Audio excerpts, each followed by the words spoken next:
이스라엘과 블레셋과의 전쟁이 다시 시작되었고 그들은 엘라 골짜기에서 대치를 하고 있었습니다. 이때 이새의 장성한 세 아들은 사울을 따라 싸움터로 나아갔고 다윗은 양을 지키고 있었습니다. 다윗의 아버지 이새는 다윗에게 곡식을 가지고 가서 형들의 안부를 살피라고 전쟁터로 그를 보냅니다. 이때 다윗이 형들을 문안할 때 골리앗이 나와서 전과 같이 모욕을 하였고 다윗은 살아계신 하나님의 군대를 모욕한 이 골리앗을 향해서 분노를 느끼게 됩니다. 이새는 다윗에게 음식을 돌려보내면서 전쟁에 나아가 있는 세 아들의 안부를 묻게 했습니다. 그것이 오늘 본문 17절과 18절의 기록입니다. 이와 같이 아버지의 부탁을 받은 다윗은 그 다음날 아침에 일찍이 일어나 자기의 양들을 다른 목동에게 맡기고 이제 길을 떠납니다. 20절 말씀 같이 한번 읽어보겠습니다. 20절입니다. 다윗이 아침에 일찍이 일어나서 양을 지키는 자에게 맡기고 이새가 명령한 대로 가지고 가서. 여러분, 지금 다윗은 아침에 일찍 일어나서 아버지의 이 부탁을 이행하기 위해서 자기의 양을 다른 목동에게 맡기고 이 일을 하려고 이제 출발을 하게 됩니다. 여기서 우리는 다윗이 자신의 일에 얼마나 충실한 자였는지를 보게 됩니다. 다윗이 여러분 몇 살이었는 줄 아십니까? 이때가 17살이었습니다. 여러분 17살의 여러분의 자녀 또한 여러분의 혹시 주변의 사람들 한번 보시기 바랍니다. 자기의 옷 하나도 제대로 정리하지 못하고 자기의 주변 정리를 못하는 것이 이 사춘기 시절의 모습입니다. 그런데 다윗은 자기의 모든 것을 먼저 정리하고 아버지의 명령에 따라서 그 심부름을 수행하기 위해서 지금 일어나고 있습니다. 베들레헴에서부터 엘라 골짜기까지 거리가 약 25km입니다. 빠른 걸음으로 걸으면 6시간 정도가 걸리는 거리입니다. 이 6시간, 그래서 왕복이 12시간이 걸리고 또한 그 전쟁터에서 지체한 시간을 감안하면 14시간 정도의 시간이 걸리기 때문에 다윗은 이 시간 동안 자기의 양들을 다른 목동에게 부탁을 하고 있습니다. 사실 다윗이 사무엘에게서 기름을 부음을 받은 후부터 지금까지 단 한 번도 다윗의 행동과 말이 언급된 적이 없습니다. 그런데 오늘 본문에서 다윗의 말과 행동이 처음 지금 나오고 있는 것입니다. 다윗은 자기의 아버지의 심부름을 수행하기 위해서 일상의 일들을 세심하게 조정을 하고 있습니다. 자기 양들을 다른 목동에게 지금 부탁을 하고 있는 것입니다. 그리고 전쟁터에 나아갔을 때 22절의 말씀을 보시면 형들에게도 인사하러 가는 그동안에도 가져간 식량을 짐 지키는 자에게 맡기고 부탁하고 형들에게 안부를 전하러 가고 있습니다. 여러분 다윗의 모습을 보십시오. 17살의 어린 소년이었지만 자기가 해야 할 일을 알고 작은 일에도 충성하고 또한 모든 것을 잘 세심하게 조정하고 있는 다윗의 성품이 지금 드러나고 있습니다. 이처럼 다윗은 전쟁터에 나아가게 된 것 때문에 들뜨거나 공명심을 때문에 나아가기를 좋아하는 사람이 결코 아닙니다. 자신에게 맡겨진 양에 대한 책임 그리고 아버지의 심부름을 잘 감당하는 충성된 사람이었습니다. 비록 17살의 어린 소년이었지만 작은 일에 충성하고 적극적으로 움직이며 공동체를 사랑하는 균형 잡힌 삶이 어려서부터 다윗에게 있었습니다. 이런 다윗의 성실함 그리고 책임감 그리고 그의 사랑이 하나님의 크신 계획 안에서 쓰임을 받게 된 것입니다. 우리는 이 말씀에서 하나님께서 왜 다윗을 사용하셨는지를 보게 됩니다. 이처럼 다윗은 하나님의 앞에 작은 일에 충성하고 맡은 바 책임을 다하며 모든 것을 믿음으로 적극적으로 해 나가는 사람이었습니다. 이런 다윗을 하나님께서 사용하신 것입니다. 성경을 보시면 하나님께서 귀하게 사용하신 도구들은 한결같이 작은 일에 충성하는 자들이었습니다. 믿음으로 적극적으로 도전하는 사람들이었습니다. 작은 것에부터 충성하며 균형 잡힌 삶을 살아갔던 사람들이었기 때문에 하나님은 그들을 사용하신 것입니다. 사랑하는 여러분, 우리도 오늘 이 소년 다윗처럼 작은 일에 충성하고 맡은 바 책임을 다하고 믿음으로 적극적으로 모든 것을 행하며 나아가는 균형 잡힌 삶을 통해서 하나님께 쓰임받는 우리 모두가 되길 바랍니다. 특별히 우리의 다음 세대들, 우리의 자라나는 우리의 청소년들이 다윗과 같은 이러한 믿음의 모습을 통해서 균형 잡힌 믿음의 삶과 신앙을 통해서 하나님께 쓰임받는 거룩한 도구가 될 수 있도록 믿음으로 지도하고 그들을 세워갈 수 있는 우리 모두가 되기를 바랍니다. 아버지의 심부름으로 전쟁터에 도착한 다윗은 골리앗이 이스라엘 향해서 모욕하는 것과 그 앞에서 심히 떨고 도망하는 이스라엘 군대의 모습을 보게 되었습니다. 그것이 23절과 24절의 기록입니다. 앞에서 11절의 기록은 그들이 이 골리앗에 크게 놀라고 두려워하였다라고 기록을 하고 있는데, 지금 24절에서는 그들이 떨 뿐만 아니라 도망하는 자들도 있었다라고 기록을 하고 있습니다. 긴장이 훨씬 더 고조된 상태를 지금 보여주고 있는 것입니다. 이렇게 긴장이 고조된 상태에서 이스라엘의 왕이었던 사울은 아무것도 지금 하지 못하고 있습니다. 단지 그가 할 수 있는 것은 골리앗을 죽이는 자에게 많은 재물을 주고 자기 딸을 그의 아내로 주고 세금을 면해주겠다는 제안을 하는 것뿐, 그는 아무것도 하고 있지 않습니다. 그것이 25절의 기록입니다. 우리 같이 한번 읽어보겠습니다. 이스라엘 사람들이 이르되 너희가 이 올라온 사람을 보았느냐? 참으로 이스라엘을 모욕하여 왔도다. 그를 죽이는 사람은 왕이 많은 재물로 부하게 하고 그의 딸을 그에게 주고 그의 아버지의 집을 이스라엘 중에서 세금을 면제하게 하시리라. 지금 이스라엘 사람들은 골리앗의 모욕을 들으면서 그를 죽이는 자에게 이렇게 많은 혜택이 있으리라고 말할 뿐 어느 누구도 그 앞에 나서는 자가 없었다는 것입니다. 다윗은 이러한 이야기를 듣고 이렇게 반응을 합니다. 이 할례받지 않은 블레셋 사람들이 누구이기에 살아계신 하나님을 군대를 모욕하느냐? 26절에 다윗은 이렇게 말하고 있습니다.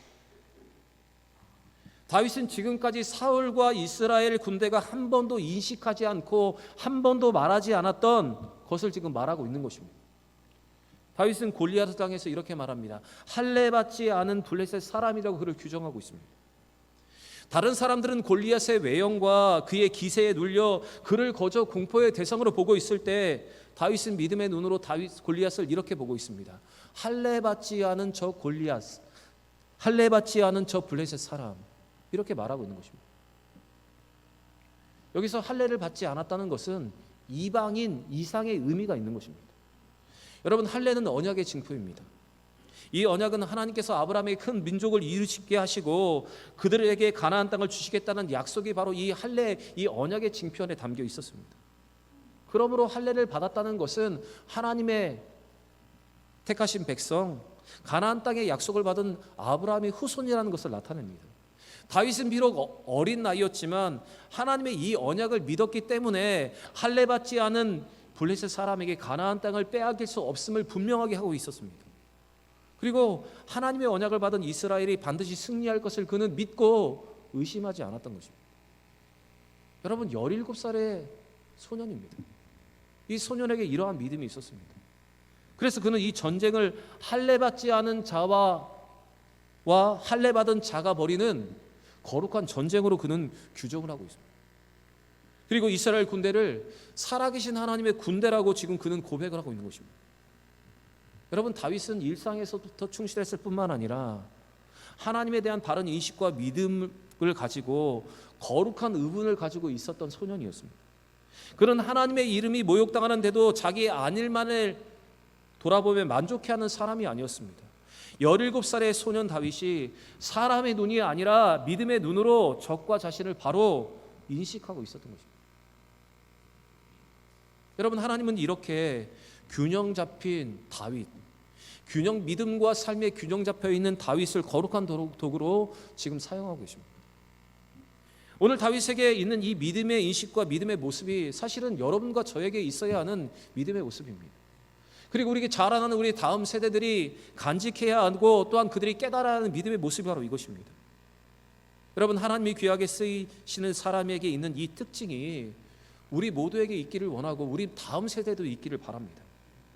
누구도 하지 않았던 인식을 할 수 있고 믿음의 눈으로 모든 그 상황을 바라볼 수 있는 그 믿음을 통해서 하나님 앞에 거룩하게 사용받을 수 있는 우리 모든 대형의 성도들 되시기를 바랍니다. 다윗이 사람들과 골리앗의 이야기를 하고 있을 때 다윗의 큰형이었던 엘리압은 이 다윗의 모습을 보고 크게 분노를 폭발하고 있습니다. 그는 다윗에게 들에 있는 양들은 어떻게 하고 이 전쟁터에 왔느냐고 그를 책망했습니다. 그리고 교만하고 제멋대로 행동하는 그가 전쟁을 궁영하러 온 것이 틀림없다고 그를 쏘아붙였습니다. 우리 28절 말씀 같이 한번 읽어보겠습니다.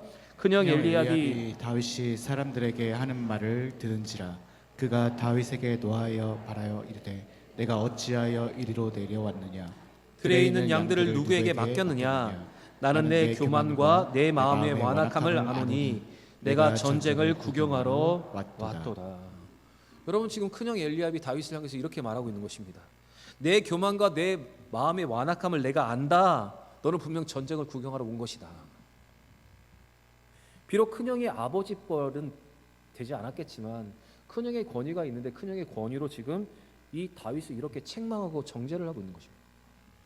오늘 본문에 기록된 이 엘리압의 반응은 성경 전체 다윗의 이야기 중에서 다윗이 가족들에게 유일하게 압박을 받는 내용입니다. 엘리압이 이렇게 과하게 다윗에게 반응했던 이유가 성경에는 구체적으로 기록되어 있지 않습니다. 그러나 상황을 미루어 보면 엘리압은 다윗이 골리앗과 싸우려는 모습을 철부지 어린 아이의 어린 소년의 행동이라고 생각했을지 모릅니다. 그래서 그에게 이렇게 심한 반응을 했는지도 모릅니다. 그리고 다른 한편으로는 골리앗의 조롱을 들으면서 나아가 싸우지 못하고 있는 자신의 열등감을 지금 다윗에게 건드렸기 때문에 그는 이렇게 심하게 분노를 하고 있습니다. 사무엘이 이 엘리압의 용모와 신장을 보면서 과연 그가 하나님께서 세우실 만한 사람이었다고 이야기했던 것처럼 그는 그런 용모와 신장을 가지고 있었지만 골리앗 앞에 나서지 못하고 있는 자신 대신에 지금 다윗이 나서고 있다고 하니까 그거에 대해서 이렇게 반응했는지도 모릅니다. 또 엘리압이 이렇게 반응한 이유는 아마도 자기가 아니라 막내 다윗이 기름 부음을 받은 것에 대해서 노하는 마음을 그가 계속 품고 있었기 때문에 이 기회를 통해서 그 노를 바라는 것인지도 모릅니다. 여러분 한번 생각해 보시기 바랍니다. 형의 꾸지람을 듣고 있습니다. 그것도 심한 인격적인 모독의 말을 들었습니다. 교만하다 완악하다 너는 그런 사람이다 지금 이런 말을 듣고 있는 것입니다. 여러분 가족 간의 날카로운 비난과 인격적인 모욕은 참으로 견딜 수 없는 것입니다. 이쯤 되면 비록 막내이지만 17살의 청소년이기 때문에 사춘기의 똘끼를 가지고 한번 형에게 대들을 수도 있었을 것입니다. 이 일에 대해서 형과 마찬가지로 감정적으로 대응할 수 있습니다. 형도 이런 사람이야, 형도 이렇지 않아 이렇게 말할 수도 있습니다. 그러나 다윗은 형 엘리압의 비방에도 감정적으로 대치하지 않고 이성적으로 대답을 하고 있습니다. 29절 말씀 한번 읽어보겠습니다. 읽겠습니다. 다윗이 이르되 내가 무엇을 하였나이까 어찌 이유가 없으리까 하고. 여러분 다윗은 자기 형에게 혼날 이유가 없다고 당당하게 말을 하고 있습니다. 우리가 사용하고 있는 개역개정 이 성경을 보시면 이 부분에 이렇게 각주가 달려 있습니다. 일하고 이렇게 괄호하고 29절에 표시가 되어 있는데 이 표시되어 있는 부분 밑에 가서 보시면 제일 아래 이 부분에 대한 해석이 기록되어 있습니다. 거기에 무엇이라고 기록되어 있냐면 말 한마디 뿐이 아니니까. 지금 다윗은 자기가 말 한마디 한 것뿐인데 그것을 두고 형이 너무나 질책한다고 지금 말하고 있는 것입니다. 또 다윗의 이 말은 자기가 한 말에는 이유가 있음을 강조하고 있는 것입니다. 다윗은 자기 행동이 단순히 호기심이나 교만이 아니라 하나님의 이름을 위하여 정당한 분노임을 지금 형에게 밝히고 있는 것입니다. 그러면서 다윗은 형의 말에 위축되지 않고 골리앗을 상대로 싸우겠다는 의지를 계속해서 밝히고 있습니다. 다른 문제 앞에서 도망하지 않고 그런 더 큰 문제를 바라보면서 이 작은 문제를 그냥 넘어서고 있는 것입니다. 3절 말씀해 보시면 다윗은 이렇게 말합니다. 돌아서서 다른 사람들 향하여 전과 같이 말하며 백성이 전과 같이 대답하니라. 여러분 다윗이 형 엘리압의 비난과 질책, 인격적인 모독하는 말을 듣고도 온유와 인내로 형을 대한 것은, 감정적으로 대응하지 않고 이성적으로 대답을 한 것은 어떤 의미에서는 골리앗을 이긴 것보다 더 값지고 더 귀한 승리라고 말할 수가 있습니다. 잠언 16장 32절의 말씀을 보시면 다윗과 같은 이와 같은 경우를 성경은 이렇게 말하고 있습니다. 같이 한번 읽어보겠습니다. 노하기를 더디하는 자는 용사보다 낫고 자기의 마음을 다스리는 자는 성을 빼앗는 자보다 나으니라. 여러분 우리는 큰일을 앞두고